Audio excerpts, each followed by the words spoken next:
how do you price your home in a declining market? My name is Hani Faraj with Remax, and today I want to talk about what is the best strategy for pricing your home when you're in a declining market or in a buyer's market. I've been doing this for over 12 years, and before that I was a mortgage broker, so I have extensive knowledge of this. I've been through multiple cycles already, and I can tell you, basically when you're in a hot market, what happens is if you make a mistake on pricing, you always get corrected, basically. Okay, but if you're in a flat market, same thing. If you make a mistake, the market talks to you every single day. But if you're in a declining market, what happens is, let's just say you meet with like today. Let's say I meet with a seller today, and the price, the market is telling us the price should be 1.2 million or something like that. Well, by the time we go to launch, most likely what will happen is that price is already too old because we're in a declining market. You can literally measure the declining market per week. I've done this math before where I saw the average home in a certain market was $1.05 million. The next week it's $1.25 million, and next week is $1 million, and next week, and I'm being extreme, but it's like that. It's been like that for some areas and some type of asset class.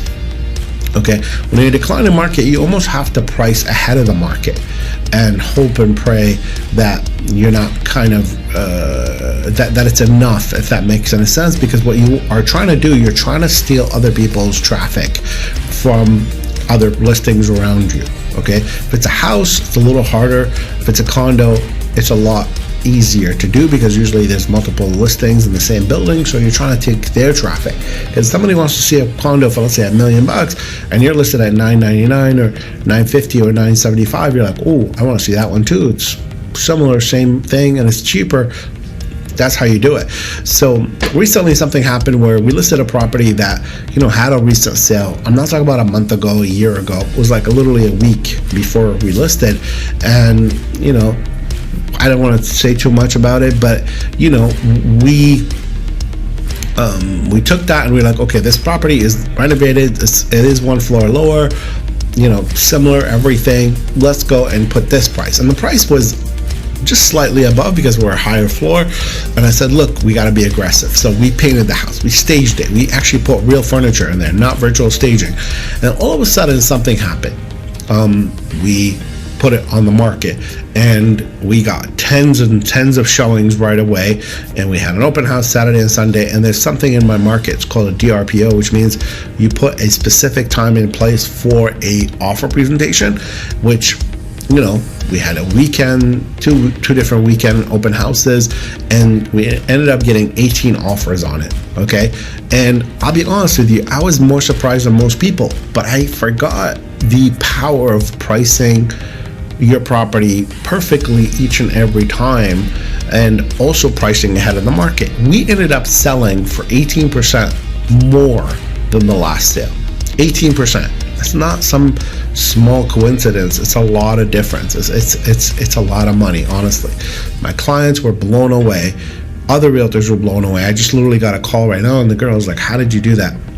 That makes no sense. But again, if you put a property, you market it well, and you let it breathe, and especially if you, like, my clients were the best clients, honestly, because they took my advice. They said, listen, please just paint it. It's going to be a couple grand, but just paint it. It's going to make a world of difference, and I'll do the rest. I'll get it cleaned, I'll stage it, I'll do all this stuff.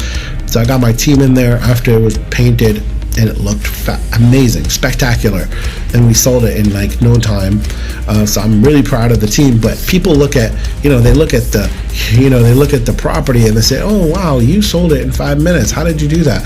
The truth is, it was a lot of work. It was about a month worth of work before we launched it, and we finally put it on the market. Like, I took my sweet time with staging and stuff, and I got it professional, cleaned, and things like that. But I'm just telling you, there's a lot of sellers right now that are calling us and they're wanting to list their property, and I want to make sure that they're open and they're completely trusting the process, because to me, it's like baking a cake. If you miss one ingredient, it can screw up the whole cake and it may not taste the same. Okay, again, this is Hani Faraj, and if you want to know the best strategies for buying and or selling, follow me. follow me, subscribe, and share this content with anybody you think might find it helpful. Thank you and have a good day. Cheers, bye.